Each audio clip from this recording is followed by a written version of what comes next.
And hello, everybody. I'd like to welcome everybody to our Sunshine Podcast. We are here with Kenny, Levi, and myself, Lee. We are here at Sunshine Free Will Baptist Church in Huntington, West Virginia, and we're going to be getting into the topic today on family worship.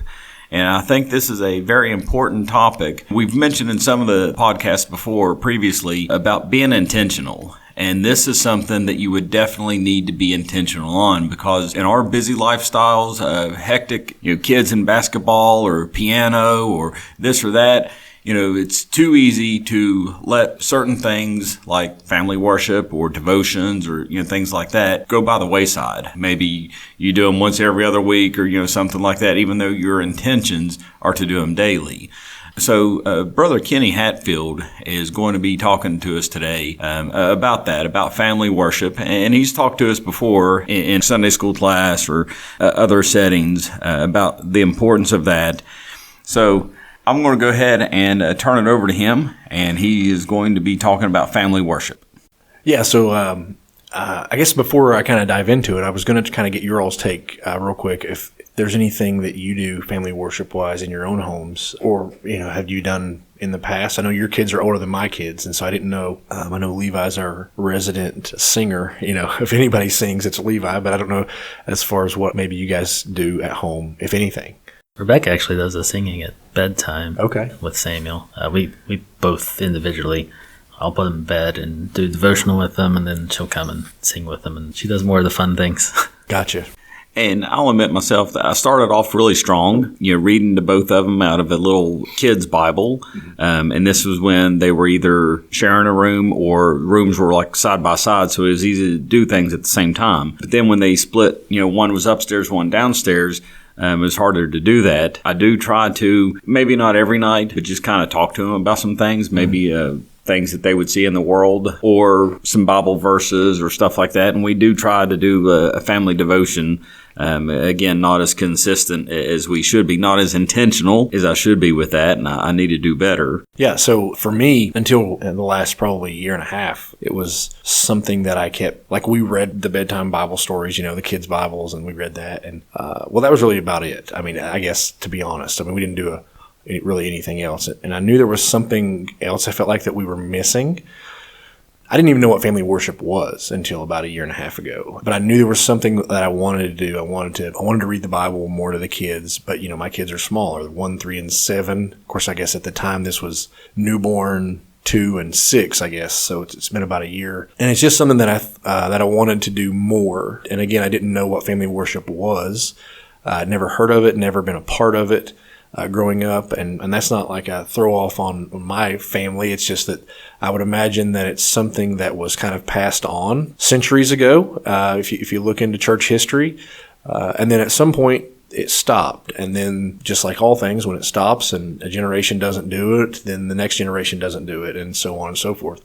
And so I hope that in my family that us doing it, that my kids will do it with their kids, and we know that worship isn't just coming to church. Worship is individually and then also, in your family. And I think that we can see that biblically. But it kind of started out with wanting to do that. And then there was not a New Year's resolution, but more of a New Year's promise that the kids were asked to do in children's church. And on a Zoom call, this was during COVID, Darcy says, my promise is that our family will read the Bible together. And so I'm like, oh, well, that's some pressure. So I started kind of seeking out. I had already been seeking out, and it still took 6 months before I came across some information that helped me to kind of dive more into it. But I still kept finding reasons to not do it, reasons to not do anything, because, I have small kids. Well, they're not going to get anything out of it. They're not going to understand what we're doing. And then I happened across this book, literally called Family Worship by Donald Whitney. I actually saw him on a YouTube video with some other preachers and pastors, and a question came up about family, and everyone on the stage turned and looked at him, and they kind of deferred to him in this, because he's written this book and some other resources about family worship. And so as soon as I saw that, I went on and got this book. And as stated in previous podcasts, I don't love to read, and this was my favorite book because it's probably the only book that I've read in the last 10 years from cover to cover, but it's also only like 80 pages, so that helps tremendously. It's good practice. Right, yeah, but I did read it in one sitting, so pat myself on the back for that. And then it kind of, all the questions that I had, like how long should family worship be, and are my kids too small, and how often should we do it? What do you even read? Like, do you just read the things that they know about already in Sunday school, like Noah's Ark and David and Goliath and all that? And then the last thing was like, how am I going to prepare for this? Because I was getting in my own head about how long this should take. Like I had in my mind, I think Tuesday evening, from 6 to 7, we're going to have a full-blown church service in my house, and I'm going to be preaching for 30 minutes to my family. And you start thinking in those terms, and it does become overwhelming and something that you never want to start. And so we had to get through that. And then thankfully, I came across this book and had some great help there. Kind of to summarize the book quickly would just be to say that the first little bit about it is mostly around how it is biblical to have family worship. He goes through and shows Abraham and Moses and Job and Joshua. As for me and my house, we will serve the Lord. He pulls out a lot of scripture to back up family worship. And then he goes into church history and shows a lot of different church leaders and comments that they've had, and Christians that we may refer to, like Charles Spurgeon, like Matthew Henry. And I think the one that stood out the most was he talked about the Puritans in there. And if you were a father and a husband and you did not do family worship, in those days, they would go to the point of not allowing you to partake in communion and also even potentially excommunicate you until you had repented, basically, and began to lead your family the way that was expected. And then the rest of it kind of goes into what is family worship. The main three things you do at every church service. It's read the Bible, pray, and sing. And it's that simple.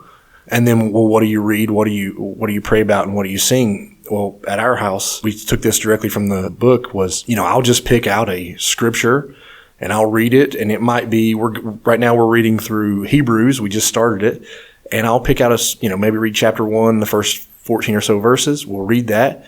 We'll give a time for question, which Darcy always has a question, and then we transition to prayer requests, and we'll pray, and we often try to use what we just learned to kind of reinforce it to the kids. And then we sing a song, and it might be a song we sing at church. It might be a song that we might do a couple of kids' songs. It might be a contemporary Christian song that the kids like.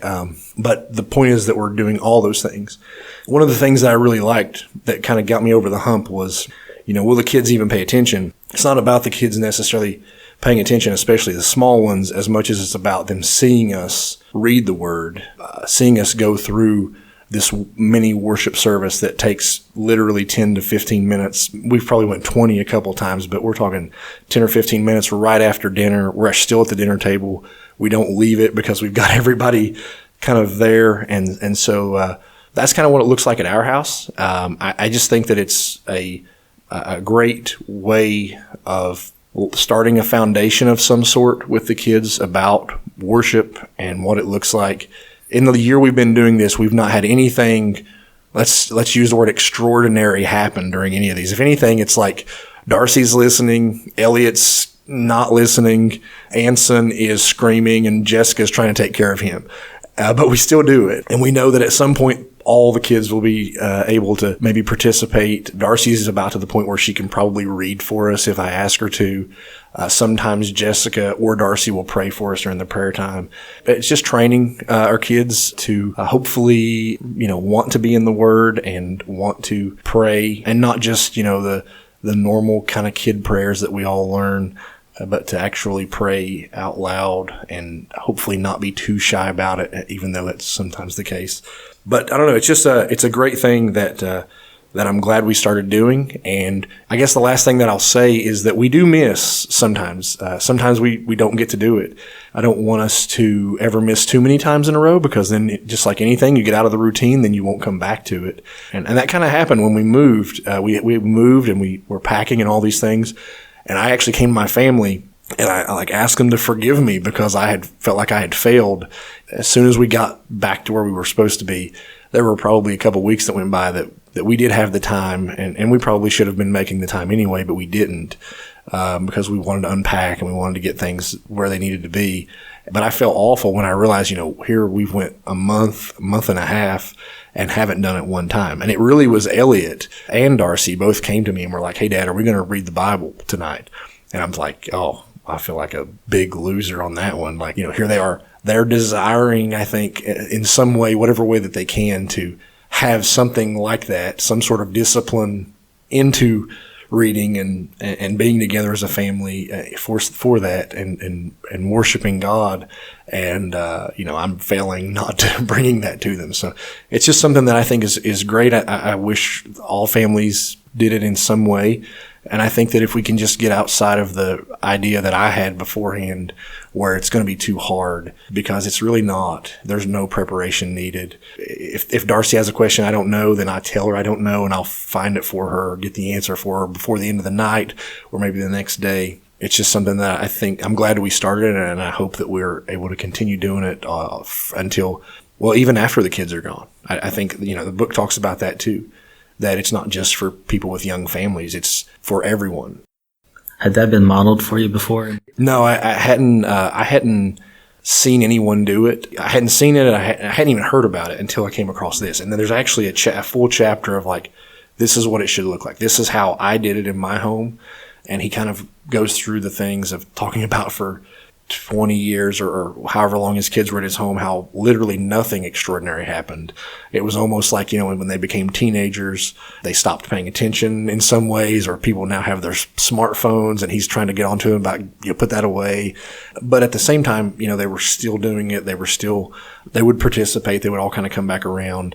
But it wasn't until I think in the book, his daughter, I think, was graduating from either high school or college, and she stated something along the lines that one of the most important things in her entire upbringing was the family doing family worship together. And then I think she started crying and didn't even actually get to finish the speech that she had prepared. She just went and hugged him, and that was kind of the end of it. But his point to that was just that even though he thought many times probably, what's the point? Why are we still doing this? She and his children, all of them, have came to him at certain points and said those times together in family worship were some of the most important times that they had. I hope that that's the same outcome that I get. Whether I do or don't, I guess we'll see. Only time will tell. But that was kind of a big point that I try to keep in mind when we get frustrated, and it's like, the kids are crying and is anyone paying attention? Is anyone getting anything out of this? And even my wife, she probably only half gets to pay attention because she's trying to take care of kids and stuff. So, but it is, I think, an important thing that we do. And I think it helps not only at home, but also helps when we come to church. Oftentimes people will rely on church to teach the kids everything they need to know about the Bible. Well, it starts at home. Really, the church, you've mentioned before, the amount of time you spend in church, if you add it up, is like 2.5 hours a week or an hour and a half or something like that. And that's if you hit every service. Church really should be a supplement to what we're doing at home. Teaching them, whether it's, having family worship or just reading to them or whatnot. And I also want to say, don't ever underestimate what the kids will pick up. I can't remember exactly what it was, but years ago, I think Noah, we were all sitting on the couch and I got up and I was going upstairs to do something and I said something. And he says, well, that was like what Jody said this morning while preaching. And he said the exact same phrase that he was, focusing on that morning. I'm like, wow, I didn't even think you were paying attention. One of the things you said was, are my kids too small or are they too young? Again, don't ever get that thought in your mind about that. My kids were both saved at a young age. Noah was 5. Molly was 3. Neither of them were prompted to do anything. Noah was actually doing one of his school lessons. Our kids are homeschooled, and he was doing one of his school lessons that it's a Bible-based, faith-based curriculum. And he was going through one of his school lessons, and I just happened to be in the room with him, and I was just kind of watching the lesson with him, and he put it on pause, and he got down in the floor underneath of his desk and just started praying. And then after he was done, he looked at me and said, I just asked Jesus into my heart. And I was just so thankful, for being able to be there, as a father, seeing my son do that. Absolutely. And then probably about a year later, my daughter Molly, she was laying in bed while I was tucking her in, and she looks at me, she goes, Mommy, I want Jesus. I'm like, what? And she goes, Mommy, I want Jesus. You want Mommy to talk to you about Jesus?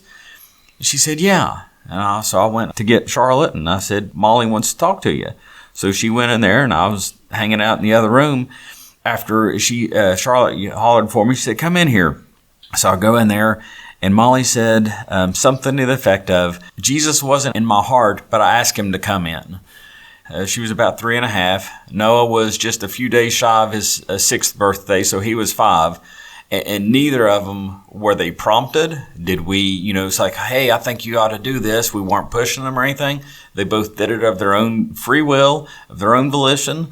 So I think it's important to, not think, oh, well, we'll wait until they're 10, right, 12, something like that, and then we'll start focusing on, well, by that time, the world's probably already gotten to them. Yeah. They've gotten things in their minds, things in their head. Don't let the young age stop you from teaching your kids. Now, granted, they may not understand everything that you talk to them about, but I've told my kids several times, I'll go up to them and I'll say, listen, what I'm about to tell you, you probably won't understand, but in the years from now, I said, just keep it in the back of your mind. And in years from now, this is going to make sense to you.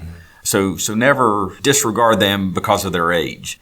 And just to your point there about them understanding things, I do read directly from the Bible. We don't read a kid's book. We read from the Bible directly. And I don't really edit. I mean, maybe there's times that I might read what we're going to read about first and then be like, maybe we'll skip that section, depending on, because, the Bible's not really G-rated. If we want to rate it, it's, there definitely could be some things they won't understand, but then I don't want to take away from that. Elliot has asked for weeks, if not months, for us to read David and Goliath. And I'm like, okay, we'll read it. And so we read it. And, we get to the part where the stone hits Goliath in the head, and then David goes and gets his sword and cuts his head off. And so we read that. I read it. I thought about not reading it, and then I'm like, I don't want to do that. So I'm looking around the table after I read that, and then, of course, we're done with the chapter, and it's like, okay, any questions? And then it's like, David cut Goliath's head off with Goliath's sword? I'm like, yeah. I don't know. I was kind of glad they got that, we've read all these Bible stories and all these kids' stories, and that's not in the kids' Bible. And I don't know why, but it's just important to me that they know what really happened. You see, the kids' stories are always just geared towards kids, just like the Noah's Ark story. It's going to be kind of like, hey, it rained a lot and Noah got the animals, and that's not at all what the Noah's Ark story is about. So when we do read directly from the Bible, and we do try our best to not edit. So, because I want them to try to understand. I want them to ask questions, and I want to try to answer those questions if I can. Very good. I appreciate you sharing with us on that topic of family worship. It's a very important topic, something that we should all be doing or doing more of. Well, I think we're going to take a break and maybe get into something fun or whimsical or challenging, trivia, or I don't know what Levi's got up his sleeve for us now. It'll be fun for me either way. Yeah, that's the issue. It's fun for him, nervous for us. So, alrighty, well, we'll go ahead and go to break. Hey, while we're taking a break, we'd like to invite you to visit our website, sunshinechurchwv.org. That's sunshinechurchwv.org, and there you'll find information about our church services, links to our social media pages, Pastor Jody's blog, and if you go to the Announcements tab, you'll see a link called Sunshine Questions, where you can submit your questions or comments that we may just feature in a future episode.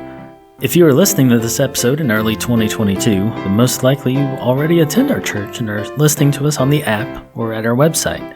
However, if somehow you stumbled upon us from some time in the distant future, we welcome you just the same. If you live in the tri-state area of West Virginia, Kentucky, and Ohio, we'd like to invite you to our church at 2111 James River Road, Huntington, West Virginia, 25701. If you're outside of our area, you can join our services on Facebook. To see more about our services both in person and online at our website, sunshinechurchwv.org. And now we'll get back to close out this episode of the Sunshine Podcast.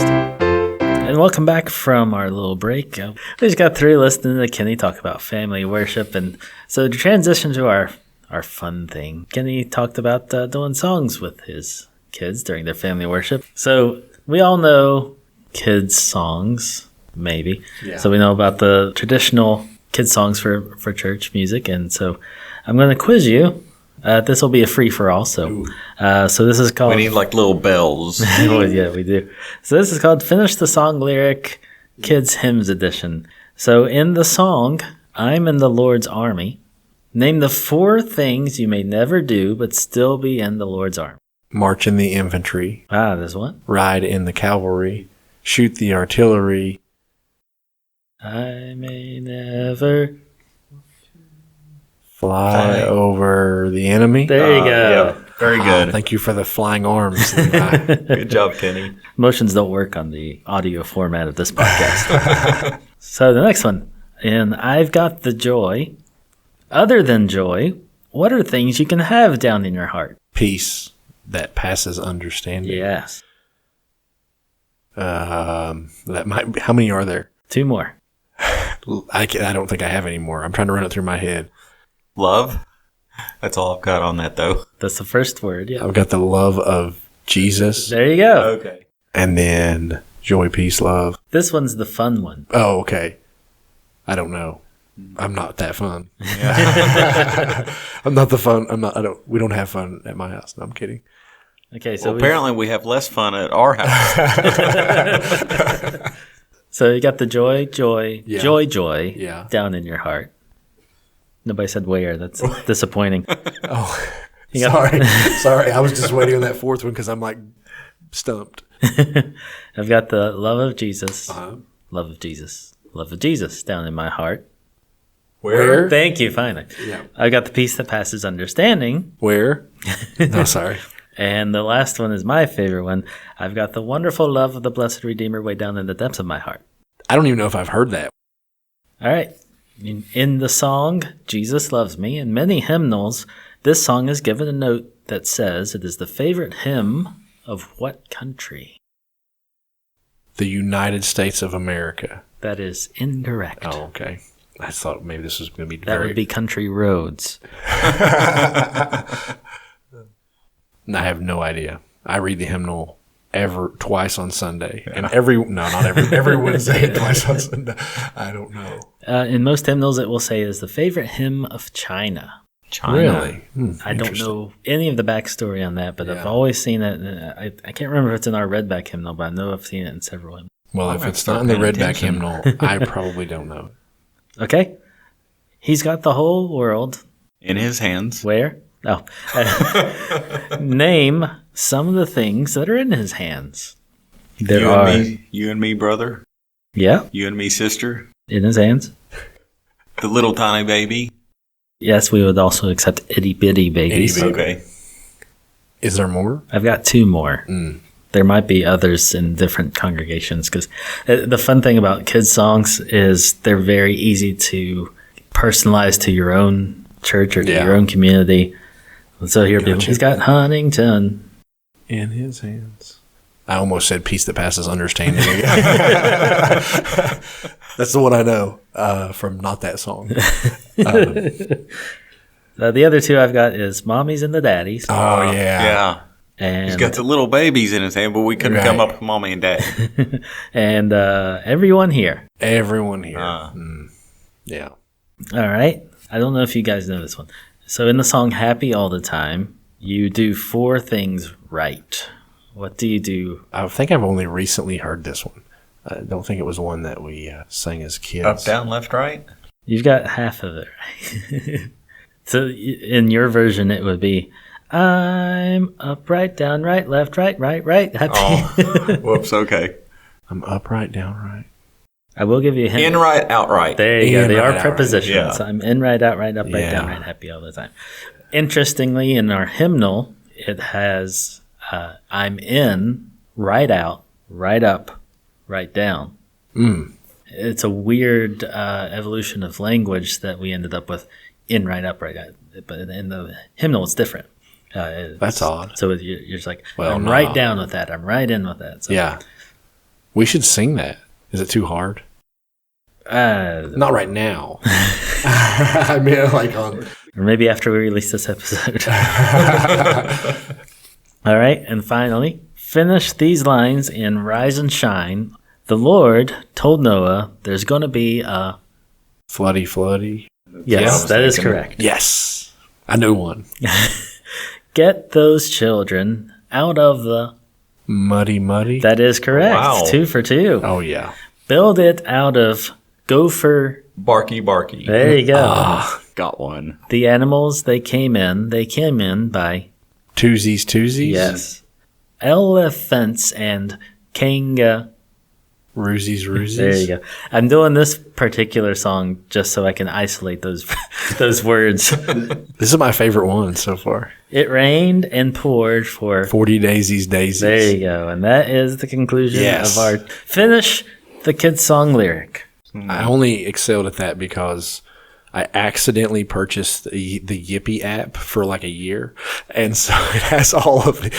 I had a free trial for like a week and then they charged my card. And so anyway, not sponsored. Is that what Not you're a going to sponsor. say? Yeah. So we ended up with it. And now like we listen to it all the time because it's mostly, Veggie Tales and stuff like that on there. So when Levi started this and said that the fun part was going to be on kids' music and kids' songs and stuff like that, I'm thinking, I've learned so much from my kids. Second verses, third verses to songs. I'm like, I should do really well with this. I got one thing right that whole entire time. I feel so ashamed. No, you did good. Yeah. You don't have a 1-year-old or a 3-year-old anymore, so it can probably start to purge out of your mind. This is true.